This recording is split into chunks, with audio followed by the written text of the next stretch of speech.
Hey, welcome to our November at-home box, Hostess with the Mostess.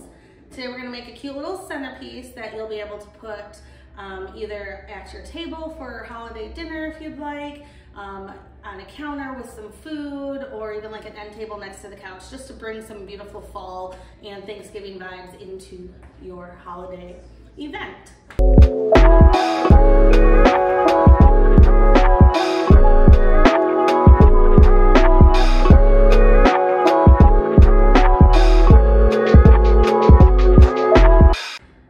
Let's just get right started.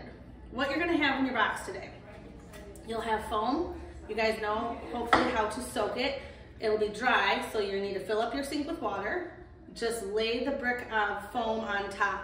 Don't touch it, don't push it down. You will be able to watch the water soak right up. When it changes color and is all soaked, that's when you'll go ahead and put it in your box. Your box also comes with a little liner in here. So make sure when you're adding water that you get between the liner and the box. This box sometimes might, if it gets wet, it could possibly leak, or it's just, after we purchased them, we found that out. So when you put this on your table also, make sure it's on something waterproof or anything like that. I've been telling people, like if you have nice plates or anything that you're using for your beautiful tablescape, if you have an extra, maybe setting this on top of it would look really nice and go all together. You should also have 3 little bundles of fall leaves, birch branches, 3 types of foliage, the Floral lemon leaf that we use quite a bit, Baker fern, which we also use, and this is a type of eucalyptus. It's called parvifolia or bonsai euc. It's just really delicate compared to some of the others, and it helps give a great movement to the arrangement when we're done. You'll like it. The flowers that you're gonna have in your box, solidago. Yes, looks very similar to like ragweed, which people are like, oh, I'm allergic. It's not though. It's cultivated for design, all of that, and it is called solidago or golden aster. You will have 1 stem of a fall pomp, 3 sunflowers, and 3 beautiful orange roses. They might vary a little, you know that, just depending on what comes in. So let's go ahead and get started. The type of arrangement that we're going to do today is sort of called like a phoenix style, where all of the flowers are pretty low and I don't want to say compact because they still all have their own space in the arrangement, but it's definitely mounded. And then these beautiful sticks are going to come straight up like a phoenix would, just to give it a lot more value and show. So we're just going to start by putting our sticks in the very middle. You do not have to cut how I just did. It's just sort of a habit for me and knowing how tall I want them.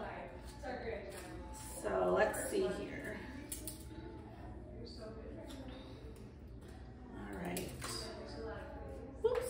So as you can see, if we take our box is this tall, 1, 2, like 2.5 to 3 times is the height of my sticks.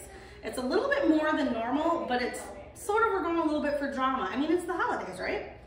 And as you can see, I put all of them towards the middle, straight down. So they don't look like they're coming like this. It's definitely straight up.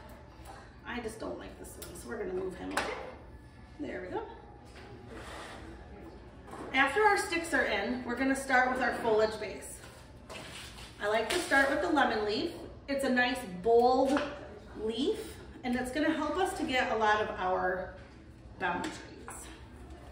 So, you know how we cut, make sure there's enough to go into the foam,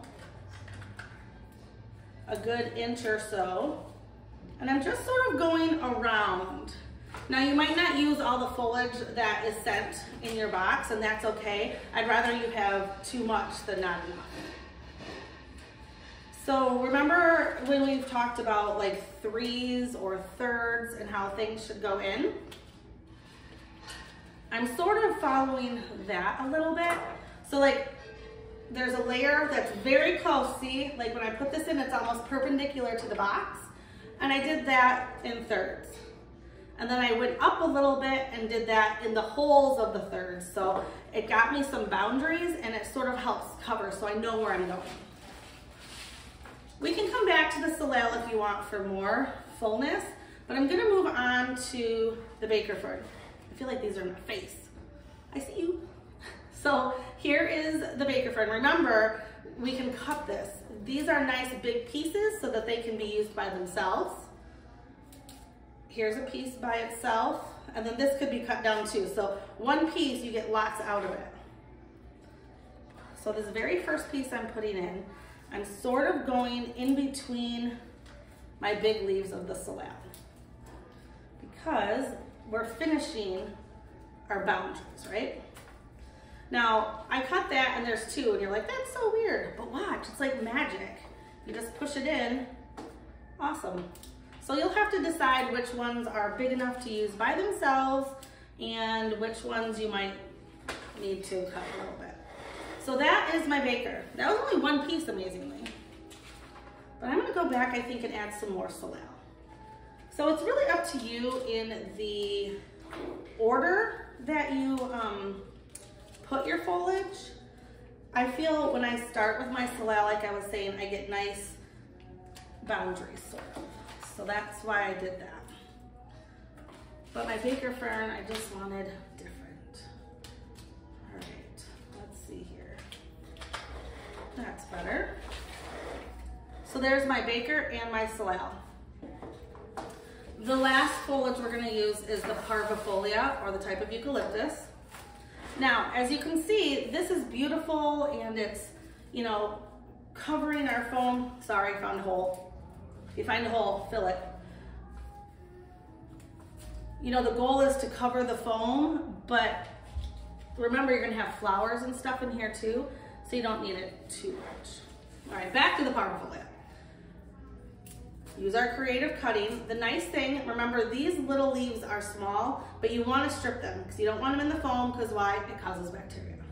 And we want these a little longer than normal, because see how when I put it in, it's definitely out farther than the small or the other foliage, because this is going to create movement. See how it moves? It's going to have another texture to it because the size of the leaves are nice and small. And it's definitely going to help add depth, especially when we get those flowers in there. You're going to see it's going to be great. So again, my pieces, making sure I strip them, and we're going to just fill it up here. So it doesn't look like this is necessarily adding as in covering the foam, but it absolutely is doing those other things that we want with the movement, the texture, the depth, all of that.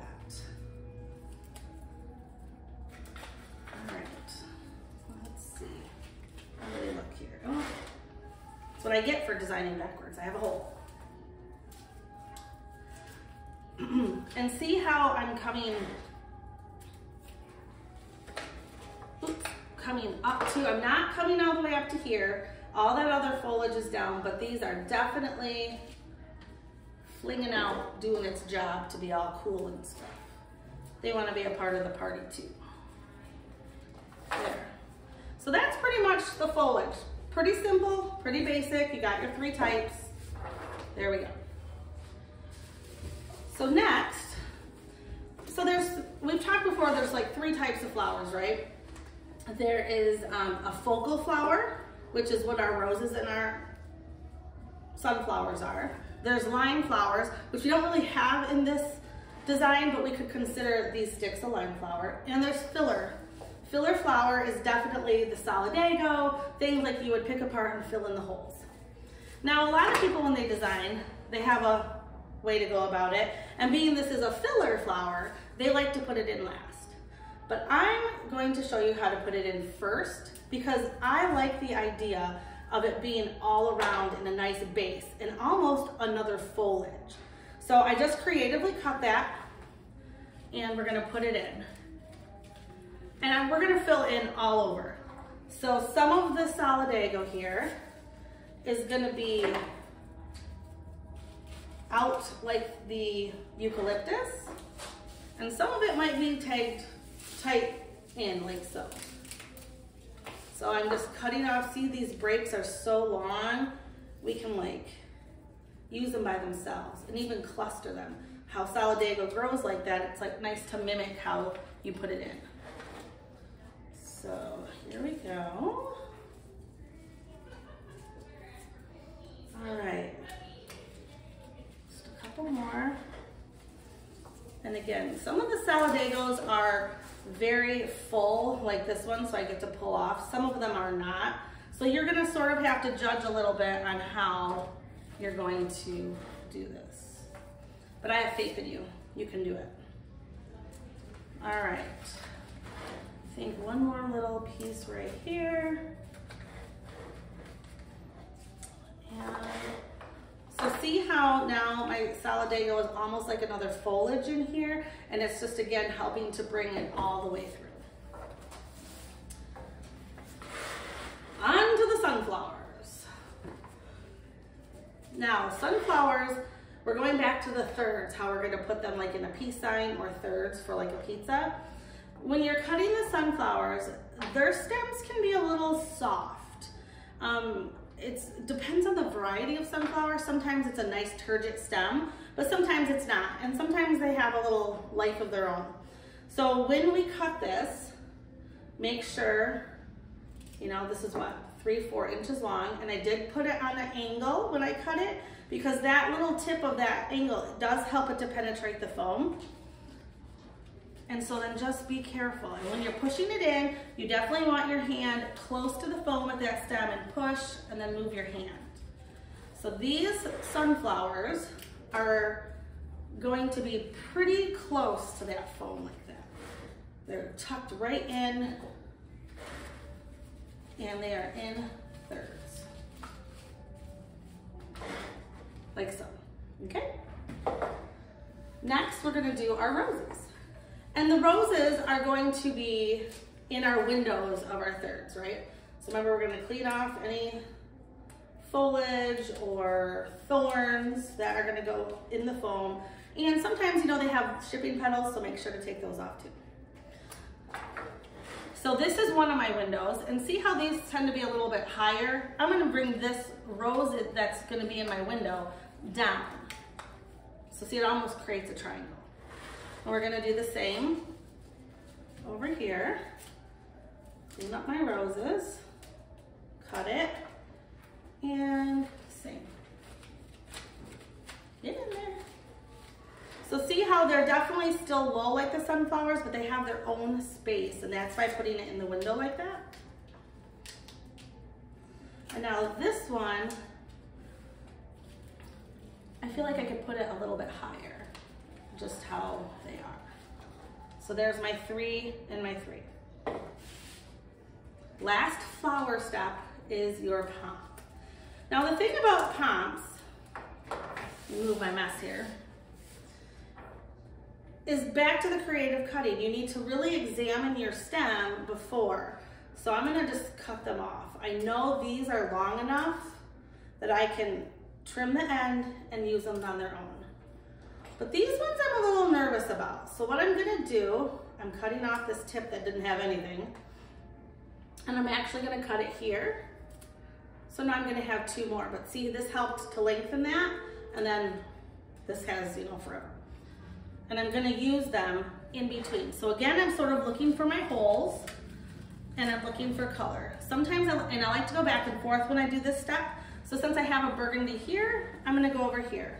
And it's just this side of the arrangement. It's not necessarily the same placement. And I'm gonna go up here. So I'm gonna go over here. And there's not a lot of these, because there's just a few on the stem. So that's why going back and forth and making sure that your color is all around really will help. So there we go. Last step makes it ultra fall is our 3 bundles. And really you're just gonna find 3 holes, again, in your thirds where you would like them. So I have a hole here. So that's my 1. And I think I want it here. And now sometimes when you're looking for your holes, it's not really necessarily like a hole. What it is like maybe the disbursement of color or things like that. So like this one isn't really a hole, but I wanted that leaf there for the colored placement and everything else. So there is your arrangement. Hostess with the Mostess. Thanks guys, have a good holiday.